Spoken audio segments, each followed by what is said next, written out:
Well, hello, hello. Welcome to day two, friends. Thank you for joining me again. It is so nice to be able to connect with you this way. So, day two on conflict resolution. If you haven't watched day one, make sure you go back and watch that because we left off talking about how we solve conflict. Well, not really how we solve that. That's tomorrow. But we talked about what causes conflict in our classrooms, at home, with our friends, on the bus, in the lunchroom, walking to the lunchroom. So many ways. Other than standing in line, or kids budging in line, I should say, what are some of the things in your class that you came up with that might cause conflict?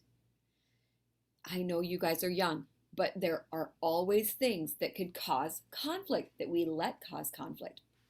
Things that seem like they might be important right now, but if you take a step back and take a deep breath and think, you realize that some of these things aren't worth having a conflict over.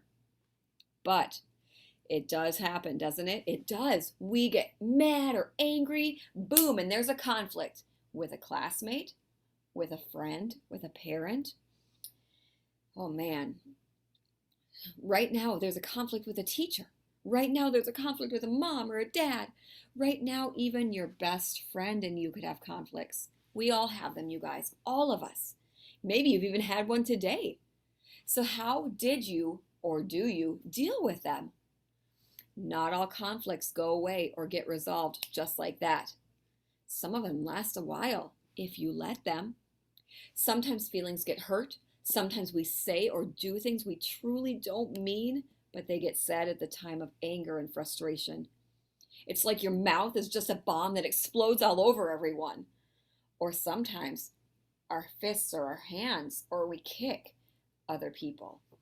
Oh man, that definitely causes a conflict, one that definitely needs to be resolved. Anger and frustration are normal feelings that come up. But if you blow up at every little thing that you let bother you throughout the day, you will find yourself alone and isolated. Do you want to hang out with somebody that blows up at everything? Me neither. That is not a good feeling, to feel alone and isolated. But Miss Allen, it's so tough to control all these big emotions that I'm feeling. I'm just a kid. You're absolutely right. But the more you practice and take steps to stay calm and rational and think through your situation, the better and better you'll be at this whole conflict resolution thing. It's just like practicing for a sport. It's just like practicing for that. You get better and better. This is where how we get better and better at conflict resolution. So here you go, class connection captain, get your marker ready or your pen, or you can just write it down somewhere or think about it. It's time to share your brains with everyone else, kids. What are some ways that you and your age, whether you're in kindergarten or fifth grade, can take responsibility to resolve conflict in your class or at home or anywhere? It's time to make that good list. Call on kids that are being responsible and respectful. What are ways that you yourself, or maybe you've seen somebody, calm down and keep the situation peaceful?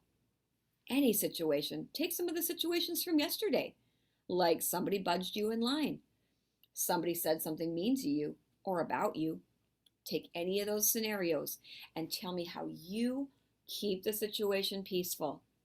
All right, and tomorrow we're going to talk about those. It's your chance to share your ideas. Good luck. Until tomorrow, bye for now.